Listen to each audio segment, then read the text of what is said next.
5 steps to starting a good partner relationship. The beginning of the relationship is very important since we show ourselves to the other person as we are so that later we can establish together the pillars of the couple. And for this, it is convenient to take into account the following steps. 1. Before being lovers, be friends.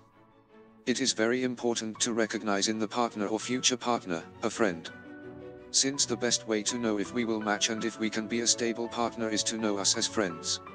Friendship is a relationship based on sincerity, trust, communication, and where we become known as we are, and not as the other person wants, expects, or wants us to be.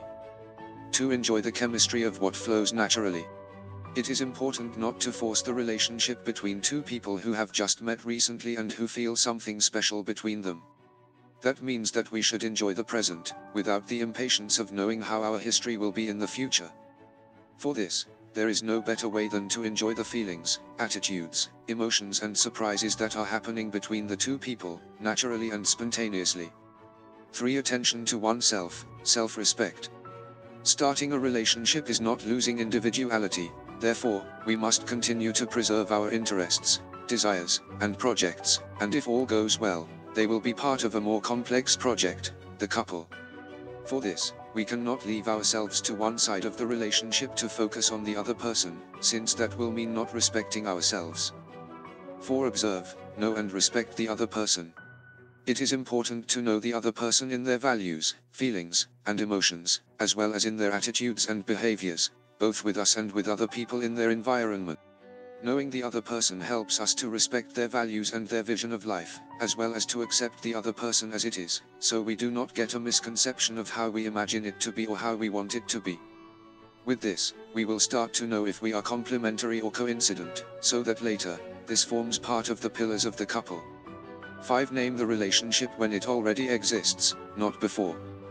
And lastly, and after a time of friendship, knowledge of the other person, observation of one's own feelings and those of others, we can name our relationship, calling ourselves a partner and knowing that the feeling that unites us is called love and falling in love. When this is already so, we can also be in a position to establish the pillars of our partner, which is born of the union of two different people, who complement each other in their values, attitudes and approaches of life, and who then decide to share their projects and join forces so that together life brings them happiness. Source: lamentesmaravillosa.com. Please, let us know your opinions in the comments section below. To learn more about the 5 steps to starting a good partner relationship, just click the book image at the end of this video or the link in the description below to download the book free, and please subscribe to this channel and share this video with others.